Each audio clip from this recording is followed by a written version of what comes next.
Welcome to Block and Order, the show that explores the legal issues facing the world of Web3 and beyond. I'm Kyle Lawrence, and with me, as always, my friend and yours. He just deferred 98% of his salary for the next 10 years, forever changing the very fabric of time and space, Moish Peltz. Kyle, I didn't defer it. I just dollar cost averaging into Bitcoin. It's different. There you go. That's a smart move. I knew you were a smart guy. Happy Hanukkah. Happy Hanukkah to you as well. I trust you've been celebrating every night with your family and giving gifts and bestowing upon them all the wonders of the world. That's right. We have been celebrating each and every night. And my kids now expect a gift on every night. So that's been a challenge. So do I. Tonight we got that this gift sucks. I was like, okay, great. It's night 7. We're running out of ideas. All right, take what you can get. This is your gift. You get pizza and you like it. That's right. You have a warm place to live and a roof over your head. That's a pretty nice gift. I'm not gonna lie. Not everyone has that. So take what we can get. That's true. Well, Moish, why don't you kick us off with the order tonight? All right, let's go to the top of the order. So the first topic for tonight is the KyberSwap hack. Exploit, hostile takeover. I don't know what you want to call this thing, but essentially there was an exploiter who hacked the KyberSwap decentralized exchange for about $50 million US.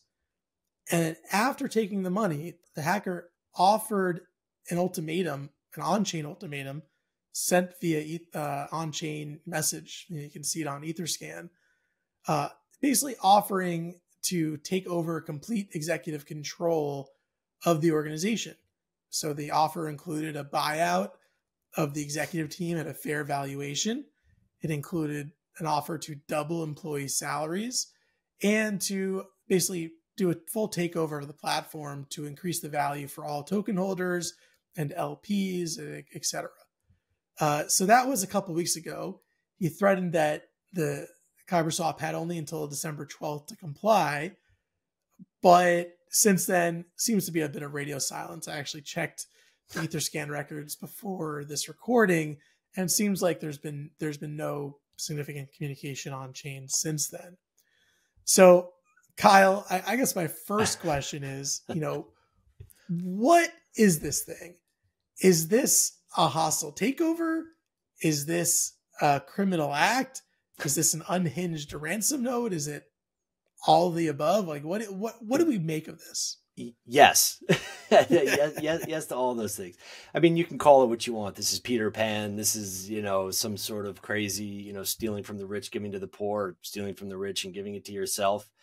What's interesting to me about this particular situation is the complexity to it all. Medium had a great breakdown of how these people executed this hack utilizing different chains, Ethereum, Polygon, BSC, Arbitrum, Avalanche. I mean, it was just a laundry list of all the chains, and they had a very systematic approach to exploiting what KyberSwap calls the concentrated liquidity market maker mechanism. I'm not going to get into it now. It's very technical, but we'll drop a link to the Medium article in the show notes. But this is, it's hard to call it a criminal act when all they did was just exploit something. It's clearly bad faith, but is it criminal? I think that's a tougher argument to make, quite frankly. I'd be curious to see what you think, what these DeFi platforms can do to enhance their security measures to prevent this kind of thing. Well, I know that, as to the point of whether it's criminal, I don't know that there's been an affirmative decision on a case like this. But the DOJ is certainly bringing cases that look pretty analogous to this in terms of the type of exploits that have happened. So the Department of Justice certainly takes the position that this is a type of criminal act, at least in similar circumstances. I'm not speaking specifically to this one. In terms of, what are the broader implications? How can organizations implement better security mechanisms to prevent this?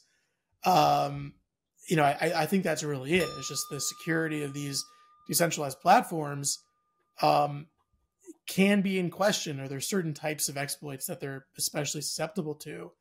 And it's hard for, I think, every platform to prevent against every attack at all time, right? That's just like in the cat and mouse game, it's just like the exploiters here are just better equipped to find exploits and leverage, and they're going to find them, they're going to conduct the exploit, and then now they're seeing there's kind of after the fact leverage of like, all right, I've got $50 million dollars, like what can I like parlay that into? Sure. Which I think is kind of shows a lot of chutzpah. It sure does. I mean, I guess if you have to ask it if it's a criminal act, then it probably is, kind of thing. Yeah. I don't know. Pretty interesting to see how this one unfolds in the coming weeks, for sure. And like you said, it's all quiet on the Western Front, such as it is. Well, another day that ends in Y. Our good friend Cristiano Ronaldo is facing a $1 billion class action lawsuit due to his endorsement of Binance. What happened was in November of last year, Binance announced its first CR7 NFT collection, which its initial mint price, the cheapest one was $77. And 1 year later, it sank to a $1 whole. And the class action lawsuit is linked to his relationship to Binance, obviously, because they're the ones with the deepest pockets. And of course, the Night King himself, Gary Gensler, has previously said that celebrities must disclose to the public from whom and how much you are getting paid to promote investment in securities. When celebrities endorse investment opportunities, including crypto asset securities, investors should be careful to research if the investments are right for them. And they should know why celebrities are making those endorsements. Why are they making these endorsements? Really? That's what we're doing? The claimants in their suit have alleged that he should have disclosed how much he was being paid, because that's really the linchpin of why these people lost their money. So, Moish, were these people wrong? Does Ronaldo bear any, culpability with respect to people losing their money? What do you think about this one? Well, look, he's a celebrity who sold NFTs. Was it likely that the buyers of those NFTs were not going to get 100% of their investment back? I think that was a chance that every one of those investors knew they were taking on day one. And if they didn't know that, then I don't know. Is that really shame on Ronaldo? So I'm a little sympathetic to the celebrities here that look, they sold NFTs. I'm sure they made a decent chunk of change back in 2022. I'm sure Binance got a nice little publicity spin having Ronaldo associated with their platform. Great. I'm sure there's some sort of commercial agreement between Ronaldo and Binance that now amongst the two of them, they're going to figure out who has to defend the suit, or I guess more importantly, who has to pay for the defense of the suit. And something that, all celebrities and platforms should think about when they're doing celebrity endorsement deals is, what are the terms that go on here? But yeah, is this lawsuit going to cause other platforms or celebrities to suddenly take stock and think about this before they do another one? I don't think so. Right. I mean, we've seen a lot of celebrity endorsement suits. We've seen a lot of quasi FTC violation type issues that have come up in various NFT instances, various crypto instances. I think all the FTX celebrity endorsers have been sued in one way or another. Sure have. I hope there's some lessons learned there, both from the celebrities and the platforms, but hopefully more importantly, the consumers, that, if you're buying something based off what a celebrity says on TV, come on, we should all know better. But the reality is that that's why that happens. And there's obviously a lot of money to be made. Mm-hmm. I mean, to me, it's just, where do you draw the line? Is Ronaldo responsible for it? Shaquille O'Neal, I don't know if he still does, but he, endorsed Taco Bell. So I'm like, oh, Shaq likes it. It's good enough for me. Shaq was one of the FTX endorsers. Well, it's so funny that I mentioned him. But if I eat Taco Bell and then I'm in the bathroom for 2 days, is that Shaq's fault? I mean, I don't know. It's just, to me, these kinds of things are, a lot of people like to bemoan the litigious society that we live in. And then they pull things like this. It's, well, he should have explained that he was, being paid by Binance. I mean, come on. I'm sorry. Schadenfreude, I have no sympathy for these people. Go take a lap. So moving right along to our good friends again at the SEC. This involves a case with a company called DebtBox. Back in August, the SEC had filed a complaint against DebtBox and other defendants, alleging that DebtBox was engaged in a, quote, fraudulent conspiracy to offer unregistered securities to investors. I don't know why I said, quote, that's what they say about literally everything. Debtbox, according to the action, sold software mining licenses tied to real world assets, which the SEC claimed were unregistered securities. Again, if I offer you a tissue, it's an unregistered security. The defendants naturally refuted this claim.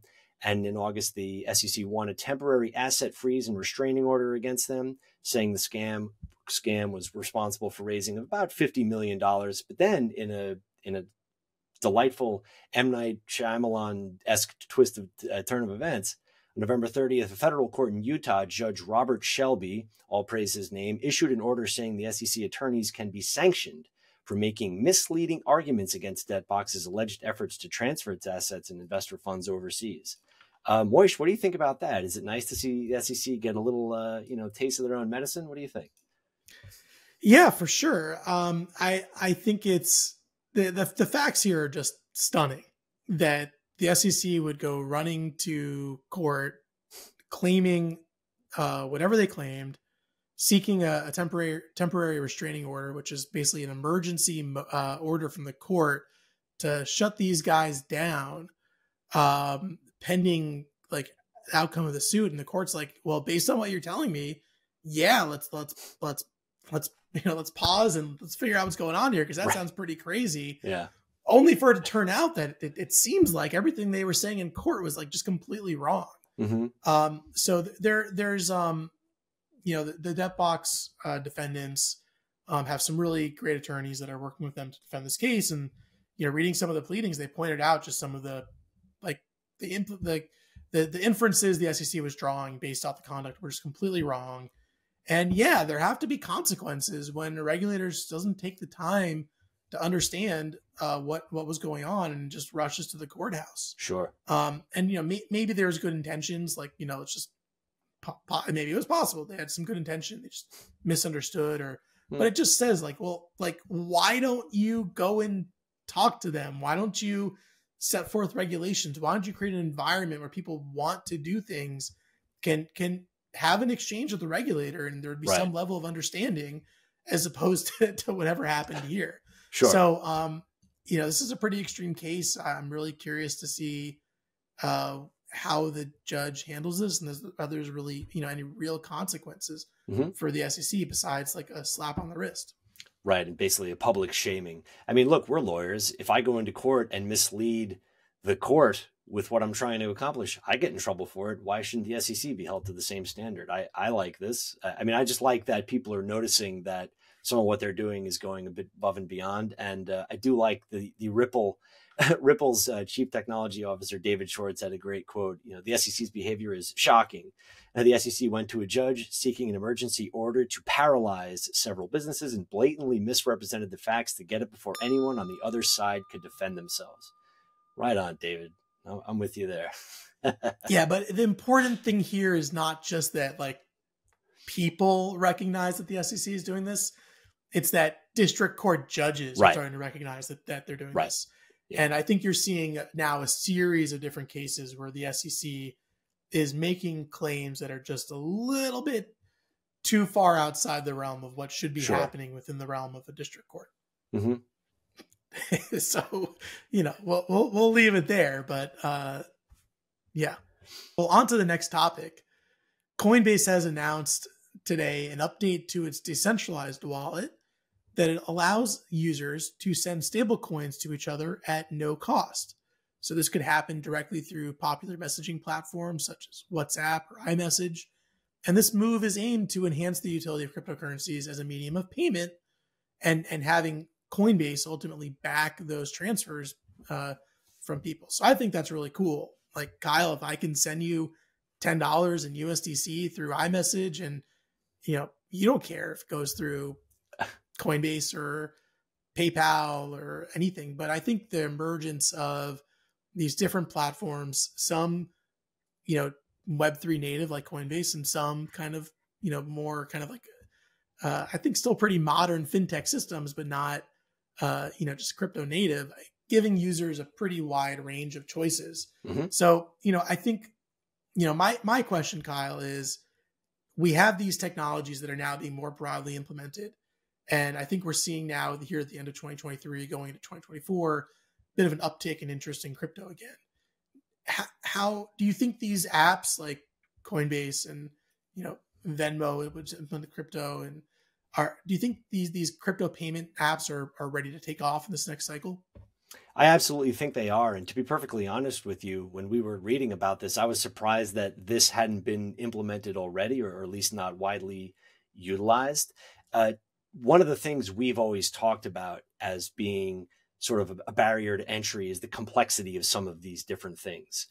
We talk about, a couple of years ago, how do you get into crypto? You go into Coinbase and you buy this, and then you transfer it, and you go into Uniswap and you do all these things. And that can be very cumbersome and scary for a lot of people. But when you break it down and use the technology in something that people are already using every day, to me, it's a no-brainer. And things like this is a great bellwether for wider application. Wider application is more eyes, it's more people involved in the ecosystem.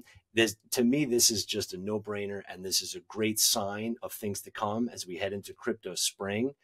What I think will be interesting, and we'll get into some of the other possible legislation that's coming down the pipe, what the legal implications of some of these things are, because that's always going to be the question. Whenever you introduce a payment system onto an existing technology or anywhere, what are the legal implications? How do we regulate it? How do we limit bad actors from exploiting leaks and things like that? So I'd be curious, from your point of view, where you're sitting, what do you think the legal implications, if any, are of this specific payment system? Well, look, I think this is kind of why we're doing all this, right? Is crypto is digital money, is native money for the internet. And if every app, whether it's iMessage, WhatsApp, Telegram, you name it, now has native money that anyone in the world can send to anyone else in the world, that's why we're doing this thing, right? That's one of the cool things about crypto that doesn't exist in the pre-crypto world. So is that going to rub some legacy institutions the wrong way? Is that going to rub people in Congress the wrong way? Is it going to rub big banks the wrong way? Is it maybe not going to fit squarely into the existing financial regulations? Yeah, I think so. And I think a lot of those regulations need to be rewritten or need to be expanded to contemplate things like this. But that doesn't mean like it shouldn't happen, or we shouldn't advocate for ways to enable it to happen in a more frictionless manner, and to find ways to do that in a regulated, safe way that complies with the laws that should be in place. But that's certainly going to raise some thorny legal questions. Thorny legal questions are what we do best, Moish. Yeah, that's right. On to our friends at Line. The messaging app Line has successfully raised $140 million in funding for the growth and development of its NFT platform, Line Next. The investment is noted as being the largest venture deal in the Asian blockchain Web3 space for 2023. And the lead investor on this particular raise was Peter Thiel's Crescendo Equity Partners. Peter Thiel comes up obviously now and then on this show and podcast, very prominent in the space. And just talking about PayPal, so yeah, exactly. He's ubiquitous. That good old Peter Thiel, that rascal. Line Next NFT platform DOSI is currently in beta, but it has gained significant traction with over 5.5 million users worldwide and more than 470,000 cumulative transactions in 1 year. And this funding will help the company introduce new services to accelerate the Web3 ecosystem further. So Moish, what impact do you think that a system such as this will have on the broader Web3 space when you're talking about messaging and utilizing the crypto technology? Where do you think this is going to lead us? Yeah, I think this is a great segue from the topic we were just talking about, how I think a lot of the new users for crypto are going to come from apps like Line, from apps like iMessage, from apps like WhatsApp. I'm using this app already. I'm using Facebook, I'm using PayPal, whatever I'm using. And now instead of using whatever, I'm using crypto. Or now I'm using the app to, instead of send an emoji, to send an NFT, or to have some affinity for a brand I love. And that's how people are interacting with digital assets, or I think will be interacting with digital assets going forward. So I think the normalization of this in all these different apps, which I think is the theme of these last couple segments, is really intriguing. I think it's exciting. But I think it also kind of shows how it's not quite there yet, right? We're still kind of smoothing around the edges. As you mentioned before, the onboarding process still isn't super easy. And I think that's a category where apps like these can really help kind of, with mainstream adoption. It's just making it easier for people. Like, I'm already using the app. I'm already logged in as a user. Now I have the ability to use crypto to mint an NFT, to do whatever it is. And then give people that off ramp to say, okay, well, you're in our little safe box here, but if you want to go out into the big leagues and start playing with a non-custodial wallet, then like here's the avenue to go do that. Right. Yeah. And so I think there's kind of going to be that spectrum, and I think these types of ventures are going to have a big part to play in that. Yeah, that's a great point. One of the interesting aspects, I think, of what you're starting to see about what the Line Next platform is going to do is that you basically have people with, wealth and personality tied to a specific wallet address. And before, they couldn't really communicate with each other. And now they'll be able to. It can give you this authenticity about you communicating with somebody else, and you can see specifically what they have. It just opens a direct line that I was surprised to see didn't really exist before. I think that's really interesting, and that's going to foster a lot more communication in the space. And when you have communication, it fosters interest and innovation. To me, this is a home run. And once again, Peter Thiel knows what he's doing. I like how you worked in a direct line into that sentence. So well played. Thank you. Oh boy, here we go. Oh boy. Well, you ready? I'm ready.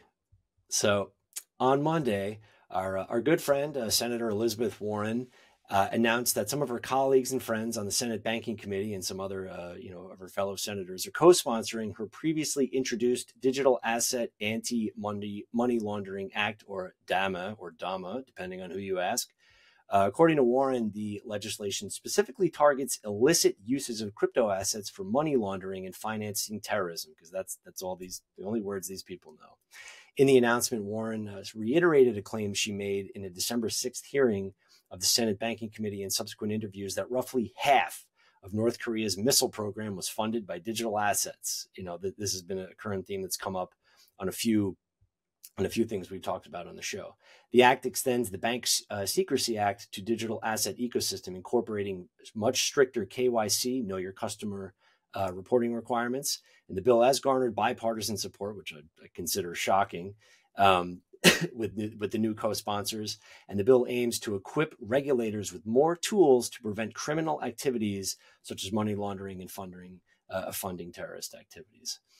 So Moish, with these heightened reporting requirements, what do you think the net effect will be, or what ripple effects do you think this legislation, if passed, which we can get to that later, if passed, will have on the broader ecosystem? Yeah, if passed being the key thing here, because I think that's like, okay, assuming this is passed, I think this is a disaster.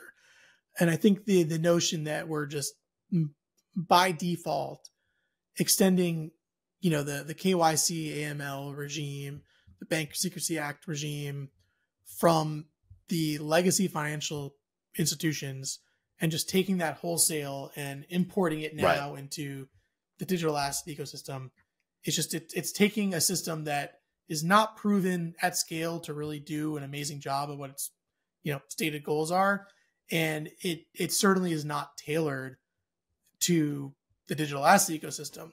So I think it's a bad system as it exists today. Right. And you're now trying to translate it to a new system where it doesn't fit. Yeah. So I just don't understand the point of this, aside to say, hey, we're trying to have strict KYC rules to stop terrorist financing and to stop money laundering in crypto, which I get it. That's an admirable goal. And we should all be thinking about how can we create a system to deter, terrorist financing activities happening with crypto, and to deter, unsavory folks, doing their money laundering through crypto. Right. But, it's throwing the baby out with the bathwater. No, that's exactly right. To me, this is another version of Sarbanes-Oxley and the Patriot Act, which are, responding to important things, but having just such unforeseen consequences, or maybe they were foreseen, that you destroy, people who are participating in the space in earnest and doing the right thing. You make it impossible for them. And one of the keys here is that this legislation expands the definition of financial institutions to include crypto miners, hardware wallet providers, blockchain validators. So now you're going to make these people obligated to have regulatory requirements and filing requirements and reporting requirements. Like to me, that's absolutely insane. This is regulatory burdens, oversight on key players upholding the Bitcoin system. I mean, I don't think this is going to pass in an off election year. We're heading into a presidential election year, so obviously this is not going to happen. I don't think I'm saying anything crazy or unpredictable. Yeah, but I don't think just insane. Any serious bill is passing related to crypto, and there's just no appetite for it. There's bigger things going on, and there's enough big legislation that actually needs to pass that is not passing.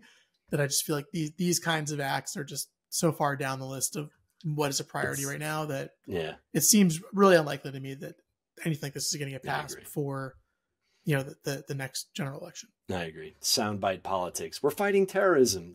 That's great, but you're not. Fantastic. Good fight, Senator Warren. Exactly. All right, everyone. Thanks for watching. I just want to note that we have a holiday card that is a mintable NFT with some really cool art that we commissioned. We're going to link it in the show notes, but please check it out. Feel free to mint us. Let us know what you think. Hope you enjoy the show. Thanks for sticking with us our first few months here, and we hope to see you continue watching. Like, subscribe. Let's keep it going, guys. All right, thank you, Moish. Appreciate that. And that wraps it up for this week's Block and Order. Special thanks to producer Chris. Without him, the show would not be possible. Remember, nothing contained in this show is meant to be construed as legal and or financial advice, so please do your own research and consult your own attorney if you're going to take the plunge down the rabbit hole. For Block and Order, I'm Kyle Lawrence. And I'm Moish Peltz. So long, everybody. Take care.